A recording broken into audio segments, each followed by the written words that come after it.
Hello everyone, welcome to all of you. Target by Himanshu. आप जिन्होंने अभी तक चैनल को सब्सक्राइब नहीं किया है वो चैनल को सब्सक्राइब कर लें, बेल आइकन को प्रेस कर लें, जिससे डेली वाइज की करंट अफेयर आप सभी के पास सबसे पहले पहुंचती रहे। तो यह आपकी करंट अफेयर आज की रहने वाली है। तो आज डेट है 20 सितंबर 2020। तो आपकी आज की करंट अफेयर रहने वाली है, जो कि आपकी सभी परीक्षाओं के लिए बहुत ही महत्वपूर्ण रहने वाली है। तो चलिए स्टार्ट करते हैं। आज का पहला प्रश्न 20 सितंबर 2020 का पहला प्रश्न कि WPP, और कंटार के द्वारा जारी टॉप 75 ब्रांड्स की वैल्यू में लगातार 7वें साल कौन सा ब्रांड सबसे ज़्यादा वैल्यूएबल ब्रांड रहा है? A ICICI bank, B HDFC bank, C SBI bank, D LIC। तो इसका जो राइट ऑप्शन हो जाएगा वह आपका बी ऑप्शन सही है, HDFC बैंक। अब इसके महत्वपूर्ण बिंदु के बारे में बात करें तो देखिए WPP और कंटार के द्वारा जारी टॉप 75 ब्रांड्स की वैल्यू में लगातार 7वें साल HDFC बैंक सबसे ज़्यादा वैल्यूएबल ब्रांड रहा है, जबकि वर्ष 2020 में तेज़ी से बढ़ने वाले टॉप 10 ब्रांड में रिलायंस रिटेल पहले स्थान पर रही। एक साल में रिलायंस रिटेल की वैल्यू 102% बढ़ी है। वर्ष 2020 में HDFC बैंक की वैल्यू $20.2 बिलियन आंकी गई है, लेकिन यह पिछले साल के मुकाबले 11% कम है। अब देखिए इसके महत्वपूर्ण बिंदु के बारे में बात कर लेते हैं। देखिए HDFC बैंक जो है इसकी स्थापना हुई थी अगस्त 1994 में। इसकी स्थापना हुई थी और कहाँ पर हुई थी? मुंबई में हुई थी। अगर इसके संस्थापक की बात करें तो बीबू वर्गीज जो हैं HDFC बैंक के संस्थापक हैं। अगर इसके मुख्यालय की बात करें तो मुख्यालय इसका मुंबई में ही है। अगर इसके चेयरमैन की बात करें तो CM वासुदेव HDFC बैंक के चेयरमैन हैं। और प्रबंध निदेशक की बात करें तो आदित्य पुरी जो हैं HDFC बैंक के प्रबंध निदेशक हैं। नेक्स्ट क्वेश्चन देखते हैं।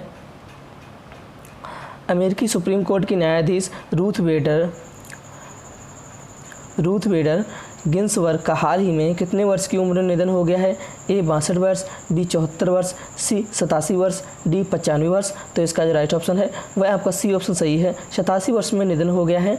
अगर इनके महत्वपूर्ण बिंदु के बारे में बात करें तो देखिए अमेरिकी सुप्रीम कोर्ट की न्यायाधीश रूथ बेडर गिन्सबर्ग का हाल ही में 87 वर्ष की उम्र में निधन हो गया है। वे महिला अधिकारों की हिमायती थीं और सर्वोच्च अदालत की दूसरी महिला न्यायाधीश थीं। उनके निधन पर मुख्य न्यायाधीश जॉन रॉबर्ट्स ने शोक व्यक्त किया। रूथ बेडर गिन्सबर्ग को महिलाओं और अल्पसंख्यकों के अधिकारों के लिए बोलने के लिए हमेशा याद रखा जाएगा। नेक्स्ट क्वेश्चन है आपका, जोरावर सिंह ने कितने सेकंड में रोलर स्केट्स पहनकर 147 स्किपिंग करने यह रिकॉर्ड गिनीज वर्ल्ड रिकॉर्ड में अपना नाम दर्ज कर लिया है? तो A 15 second, B 30 second, C 45 second, D 60 second. तो इसका जो राइट ऑप्शन है वह आपका B ऑप्शन सही है, 30 सेकंड में इन्होंने किया है। अगर इसके महत्वपूर्ण बिंदु के बारे में बात करें तो देखिए हाल ही में भारत के जोरावर सिंह ने केवल 30 सेकंड में रोलर स्केट्स पहनकर 147 स्किपिंग करने यह record Guinness world retired record में अपने नाम दर्ज कर लिया है। जोरावर सिंह पहले डिस्कस थ्रोअर बनना चाहते थे, लेकिन एक हादसे की वजह से उन्हें स्लिप डिस्क हुआ तो उनका वो सपना अधूरा रह गया था। नेक्स्ट क्वेश्चन है आपका, हाल ही में किसने महामारी संशोधन विधेयक 2020 पारित हो गया है? तो किसमें ये पारित हुआ है? A Lok Sabha, B Rajya Sabha, B C NITI Aayog, D आपका योजना आयोग। तो इसका जो राइट ऑप्शन है वह आपका B ऑप्शन सही है, राज्यसभा के द्वारा महामारी संशोधन विधेयक 2020 पास हो गया है। अगर इसके महत्वपूर्ण बिंदु के बारे में बात करें तो देखिए हाल ही में राज्यसभा में महामारी संशोधन विधेयक 2020 पास हो गया है। इस विधेयक में महामारी के दौरान देश में डॉक्टर्स, नर्स, आशा कार्यकर्ताओं की सुरक्षा जबकि हमला करने वालों के लिए सजा का प्रावधान है। केंद्र सरकार ने 123 साल पुराने कानून में बदलाव किए, जिसके तहत डॉक्टरों और अन्य स्वास्थ्य कर्मियों पर हमला करने वालों को अधिकतम 7 साल तक की सज़ा से हो सकती है। साथ ही 50,000 से 2 लाख तक का जुर्माना लगाया जा सकता है।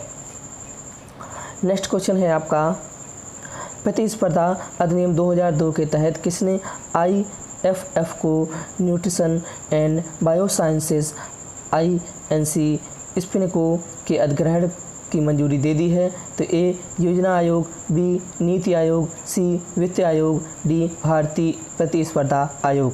तो इसका जो राइट ऑप्शन है वह आपका डी ऑप्शन सही है, भारतीय प्रतिस्पर्धा आयोग। अगर इनके महत्वपूर्ण बिंदु के बारे में बात करें तो देखिए भारतीय प्रतिस्पर्धा आयोग CCI ने हाल ही में प्रतिस्पर्धा अधिनियम 2002 की धारा 31(1) के तहत IFF यानी इंटरनेशनल फ्लेवर्स और फ्रेगनेंसेस INC की जो को न्यूट्रिशन एंड बायोसाइंसेस INC स्पिनको के अधिग्रहण की मंजूरी दे दी है। नेक्स्ट क्वेश्चन है आपका, कोरोना वायरस के रोगियों के स्वस्थ होने के मामले में अमेरिका को पीछे छोड़कर भारत कौन से स्थान पर पहुंच गया है? ए पहले, बी दूसरे, सी तीसरे, डी चौथे। तो इसका जो राइट ऑप्शन है वह आपका ए ऑप्शन सही है, पहले स्थान पर भारत पहुंच गया है। अगर इसके महत्वपूर्ण बिंदु के बारे में बात करें तो देखिए हाल ही में कोरोना वायरस के रोगियों के स्वस्थ होने के मामले में अमेरिका को छोड़कर जो है पीछे छोड़कर भारत जो है पहले स्थान पर पहुंच गया है। अभी तक भारत में 42 लाख से अधिक कोविड के रोगी ठीक हो गए हैं। वैश्विक रिकवरी दर में भारत का योगदान करीब 19% है, जबकि भारत में पिछले 24 घंटों के दौरान एक दिन में सबसे अधिक रिकवरी दर हासिल करने का रिकॉर्ड बनाया है। नेक्स्ट क्वेश्चन है आपका, इनमें से किसकी सख्त कार्रवाई से अमेजन, फ्लिपकार्ट जैसी अन्य ई-कॉमर्स कंपनियों ने खादी ब्रांड नाम के तहत उत्पादों की बिक्री करने वाले अपने 160 से अधिक वेब लिंक को हटा दिया है? ए योजना आयोग, बी स्वराज आयोग, सी खादी एवं ग्रामोद्योग आयोग, डी महिला संस्थान आयोग। तो इसका जो राइट ऑप्शन है वह आपका सी ऑप्शन सही है, खादी एवं ग्रामोद्योग आयोग। अगर इसके महत्वपूर्ण बिंदु के बारे में बात करें तो देखिए खादी एवं ग्रामोद्योग आयोग यानी KVIC की सख्त कार्रवाई से अमेजन, फ्लिपकार्ट जैसी अन्य ई-कॉमर्स कंपनियों ने खादी ब्रांड नाम के तहत उत्पादों की बिक्री करने वाले अपने 160 से अधिक वेब लिंक को हटा दिया है। KVIC ने 1000 से अधिक उन कंपनियों को कानूनी नोटिस भेजा था जो खादी इंडिया ब्रांड नाम का उपयोग कर रही थी। नेक्स्ट क्वेश्चन है आपका, ऑनलाइन पोकर प्लेटफॉर्म 9 स्टैक्स ने किस क्रिकेटर खिलाड़ी को अपना नया ब्रांड एम्बेसडर नियुक्त किया है? ए विराट कोहली, बी MS धोनी, सी सुरेश रैना, डी कपिल देव। तो इसका जो राइट ऑप्शन है वह आपका सी ऑप्शन सही है, सुरेश रैना को नया ब्रांड एम्बेसडर नियुक्त किया है। अगर इनके महत्वपूर्ण बिंदु के बारे में बात करें तो देखिए ऑनलाइन पोकर प्लेटफॉर्म 9 स्टैक्स ने क्रिकेटर सुरेश रैना को अपना नया ब्रांड एम्बेसडर नियुक्त किया है, जो कि विभिन्न गतिविधियों के माध्यम से 9 स्टैक्स को बढ़ावा देने के लिए प्रचार करेंगे। वे ब्रांड को अपनी खेल लोकप्रियता से जोड़ेंगे और प्रमुख लक्षित दर्शकों के लिए एक हाई ब्रांड रिकॉल बनाने में मदद करेगा। नेक्स्ट क्वेश्चन है आपका, भारतीय क्रिकेट कंट्रोल बोर्ड और किस क्रिकेट बोर्ड ने दोनों देशों के बीच क्रिकेट के रिश्तों को मजबूत करने के लिए एक MOU पर हस्ताक्षर किए हैं? A Australia cricket board, B Africa cricket board, C अमीरात क्रिकेट बोर्ड, डी आपका दिया जापान क्रिकेट बोर्ड। तो इसका जो राइट ऑप्शन है वह आपका सी ऑप्शन सही है, अमीरात क्रिकेट बोर्ड ने हस्ताक्षर किए हैं। अगर इनके महत्वपूर्ण बिंदु के बारे में बात करें तो देखिए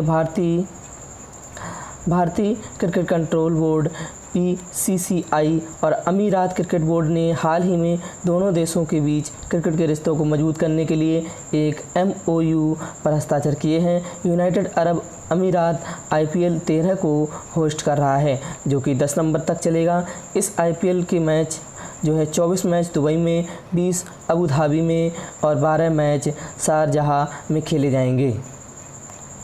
नेक्स्ट क्वेश्चन है आपका, निम्न में से किस देश की मोनाश यूनिवर्सिटी के शोधकर्ताओं ने 10 साल तक रिसर्च के बाद लोगों को दृष्टिहीनता से छुटकारा देने के लिए बायोनिक आँख विकसित की है? तो A Japan, B Australia, C Africa, D America. तो इसका जो राइट ऑप्शन है वह आपका बी ऑप्शन सही है, ऑस्ट्रेलिया ने विकसित किया है बायोनिक आँख। अगर इसके महत्वपूर्ण बिंदु के बारे में बात करें तो देखिए ऑस्ट्रेलिया की मोनाश यूनिवर्सिटी के शोधकर्ताओं ने हाल ही में 10 साल तक रिसर्च के बाद लोगों को दृष्टिहीनता से छुटकारा देने के लिए बायोनिक आँख विकसित की है, जिसका ट्रायल किया जा चुका है। साथ ही इसे मनुष्य के मस्तिष्क में लगाने की तैयारी चल रही है। मोनाश यूनिवर्सिटी के शोधकर्ताओं ने कहा है कि यह विश्व की पहली बायोनिक आँख है। तो दोस्तों, आप इसके ऑस्ट्रेलिया के बारे में बात कर लेते हैं। तो ऑस्ट्रेलिया की जो राजधानी है वह कैनबरा है। अगर इसके सबसे बड़े नगर की बात कर लें तो सिडनी जो है ऑस्ट्रेलिया का सबसे बड़ा नगर है। भाषा की बात करें तो वहाँ की राजभाषा इंग्लिश है। और वहाँ की सरकार के बात करें तो सरकार में जो सम्राट हैं वह एलिजाबेथ द्वितीय जो हैं सम्राट हैं ऑस्ट्रेलिया के। गवर्नर जनरल हैं जो कि ऑस्ट्रेलिया की वे क्विंटीन ब्राइस जो है ऑस्ट्रेलिया के गवर्नर जनरल हैं। प्रधानमंत्री जो हैं स्कॉट मॉरिसन ऑस्ट्रेलिया के प्रधानमंत्री हैं। इसकी ब्रिटेन से संविधान कब मिला था ब्रिटेन से, तो इसको मिला था 1 जनवरी 1901 में इसको ब्रिटेन से संविधान मिला था। अगर इसके मुद्रा की बात करें तो मुद्रा इसकी ऑस्ट्रेलियन डॉलर है। तो दोस्तों, ये थी आपकी आज की करंट अफेयर जो कि 20 सितंबर 2020 की करंट अफेयर, जो कि आपके सभी परीक्षाओं के लिए बहुत ही महत्वपूर्ण रहने वाली है। तो डेली वाइज करंट अफेयर के लिए आप हमारे चैनल को सब्सक्राइब कर लें। जिन्होंने अभी तक चैनल को सब्सक्राइब नहीं किया है वो चैनल को सब्सक्राइब कर लें, बेल आइकन को प्रेस कर लें, जिससे कि videos daily wise current affair की आप सभी को प्राप्त होती रहे। जिन मित्रों को वीडियो अच्छी लगी हो वीडियो को लाइक करें, कमेंट करें, अपने दोस्तों को शेयर ज़रूर करें। और PDF फाइल्स के लिए आप हमारे टेलीग्राम ग्रुप से ज्वाइन हो सकते हैं। टेलीग्राम ग्रुप का लिंक मैंने डिस्क्रिप्शन बॉक्स में भी दे रखा है, वहाँ से आप हमारे ग्रुप को ज्वाइन करिए। और टेलीग्राम ग्रुप तो वहाँ से सभी प्रकार की PDF फाइल्स प्राप्त कर लीजिए। Thanks for watching. जय हिंद, जय भारत।